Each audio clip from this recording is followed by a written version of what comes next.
এটা একটা JavaScript code. হতে পারে আপনি এখানে কোনো লাইনই বুঝছেন না, বাট ইটস ওকে। এই সেকশনটা শেষে আপনি সবকিছুই বুঝবেন। ওয়েল, আমরা যদি একটু জাভাস্ক্রিপ্টের হিস্ট্রি দেখে আসি। এইটা একটা ওয়েব ব্রাউজার যেটার নাম নেটস্কেপ নেভিগেটর। এটা 90s এর একটা ওয়েব ব্রাউজার, অ্যান্ড ওই সময় এই ওয়েব ব্রাউজারের আরও অনেক কম্পিটিটর ছিল।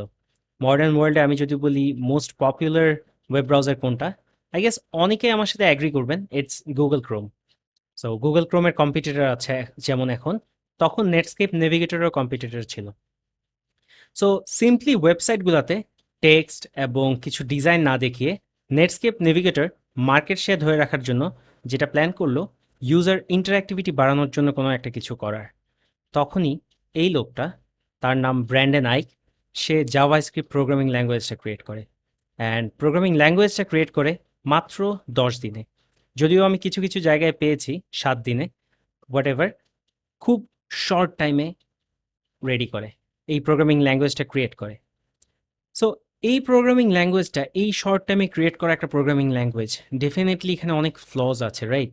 কারণ এত শর্ট টাইমে একটা জিনিস ক্রিয়েট করলো। তখনকার জাভাস্ক্রিপ্টে একটা বড় প্রবলেম ছিল, অনেক স্লো ছিল, অ্যান্ড সিকিউরিটি ইস্যু ছিল।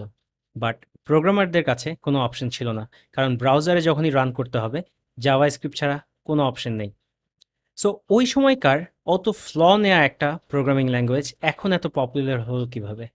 ওয়েল, ক্রোমের V8 engine, and V8 engine হচ্ছে, চিন্তা করেন একটা ইঞ্জিন যেটা জাভাস্ক্রিপ্ট রান করে। সো ক্রোমের V8 ইঞ্জিন যখন ক্রিয়েট করে গুগল, তখন এই জাভাস্ক্রিপ্টকে তারা অনেক ফাস্টার এক্সিকিউট করতে পারলো, এবং জাভাস্ক্রিপ্ট এত ফাস্টার হয়েছে যে সবাই জাভাস্ক্রিপ্টে ইন্টারেস্টেড হওয়া শুরু করলো।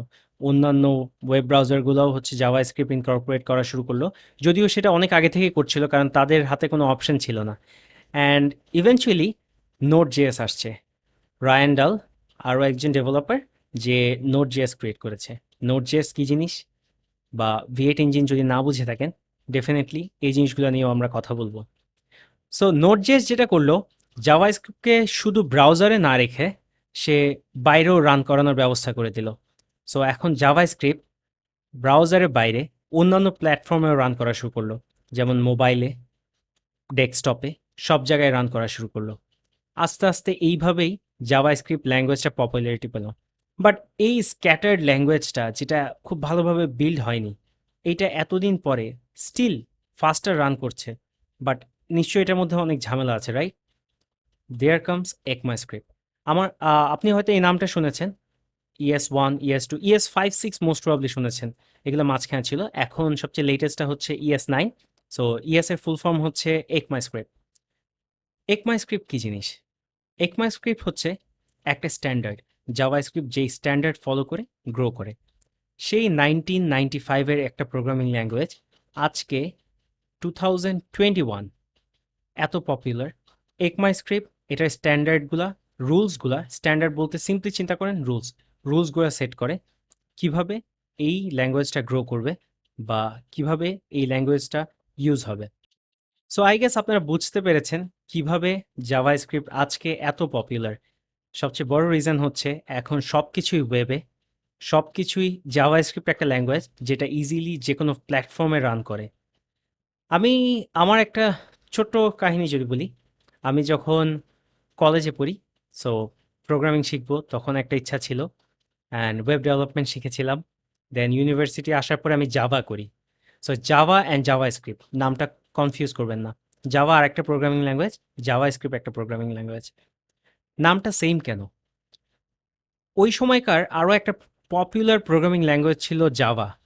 সো মানুষজনের যেন জাভাস্ক্রিপ্ট ধরে নিতে খুব বেশি কষ্ট না হয়, তার জন্য সিনট্যাক্সগুলোও কিছুটা কাছাকাছি রাখা হয়েছে, এবং নামটাও এত কাছাকাছি দেয়া হয়েছে যেন মানুষজন ইজিলি এই ল্যাঙ্গুয়েজটা অ্যাডপ্ট করতে পারে।